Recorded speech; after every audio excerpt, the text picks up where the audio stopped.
traded up, you were aggressive, and then you could not have been more honest with the way that you were assessing everything. Let's walk into when did Trey Lance have you? Did he have you at hello? Walk me through the process of when you decided this is the kid for us. I think obviously everyone wants to know that, and I have a hard time not explaining the answer exactly, and then I realized to explain that will probably take me an hour, so I end up giving way too long of answers.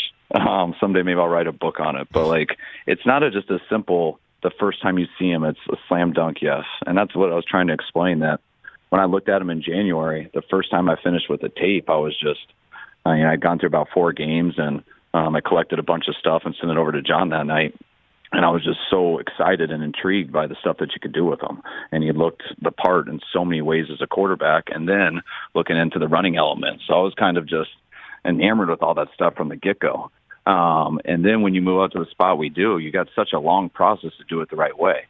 So the way I felt at the beginning, back in January, I'm not going to just sit there and allow myself to be set in stone. I always joke, I drive my wife crazy, but the way I buy houses, I think I like something, but then I tell her every single thing that's wrong about it. I tell the real estate agent, everybody, and then she's almost in tears thinking I hate it. And then I'm like, all right, that's the one I want. She's like, how the hell did that happen? And I'm like, I'm just checking myself. And so we loved him from the beginning, but then you got, we were trying to make that trade early February. So, and I think we got it done a little over a month ago, but for about 2.5 months, I'm looking through everything and trying not to jump to conclusions too fast.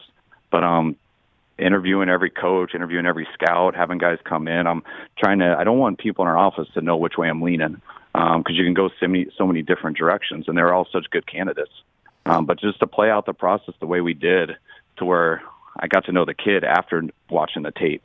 And that was kind of the coolest thing, to where I really started to like Trey as a person to be the quarterback of your team, just believing in the leader he could be, how much he could soak in, how important it was to him.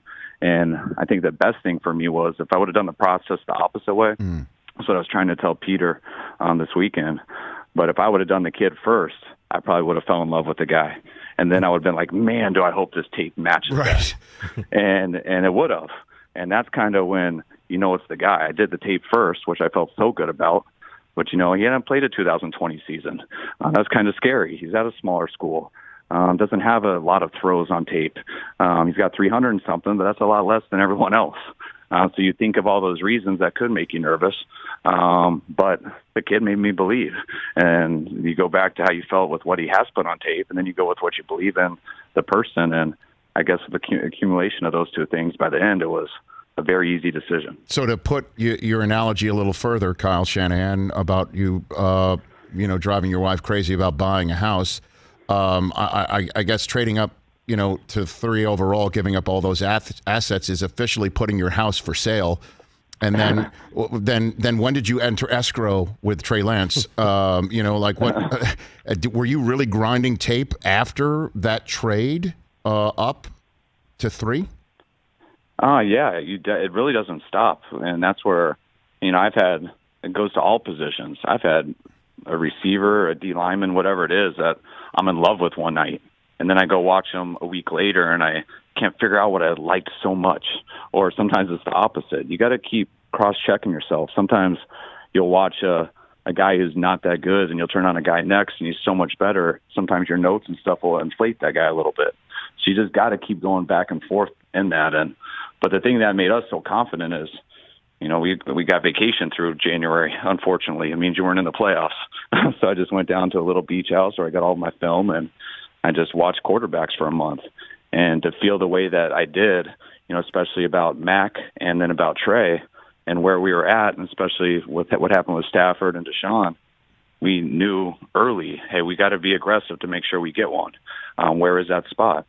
And we looked into all the others. We looked into the 4th pick. We looked into the 5th pick. The 3rd one was that had the most chance of making a move a month in advance. And I truly believe if we won it I think someone else is going to eventually, and that price is going to only go up. And that was a decision that we all had to make, me, John, Jed. And once we did, we really never looked back. And I think what changed is the feeling of when you go through that stuff. At 12, you see 2 guys on tape like, man, if either of these guys were there, I for sure would take them. And you know what? There's probably other guys too I would take at 3. So I think there might be 5. I mean, not at 3. That might be 5 I would take at 12. Mm-hmm. And then we get up to a spot that is high. But now I know we're for sure going to get one. And before we did that, I knew for sure that we wanted one.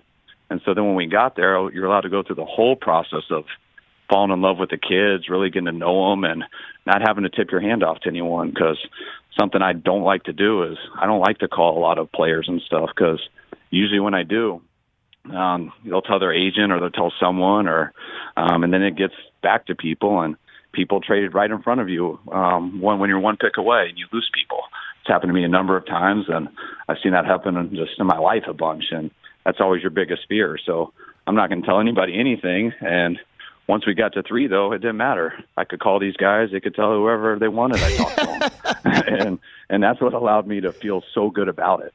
You know, when you're going off the tape, it's just, you know, it's only half of it. It allows you to believe in what they can do and stuff. But until you really get to know that guy and the whole makeup of a person, you know, quarterback is a different position, and it is so hard. And it's not just about the ability. You have to have an unbelievable amount of ability that isn't just in height, weight, and speed, and it isn't also just in IQ. It's in playing a game really fast in a pocket, having to decipher through things, being able to change your vision up and all that stuff, and being able to handle the pressure of something that no matter how good you are, there's going to be a lot of times that everyone tells you how bad you are. And how can you handle that? Will that make you better or worse? And that's why, I mean, look at all the quarterbacks who've been drafted all over history.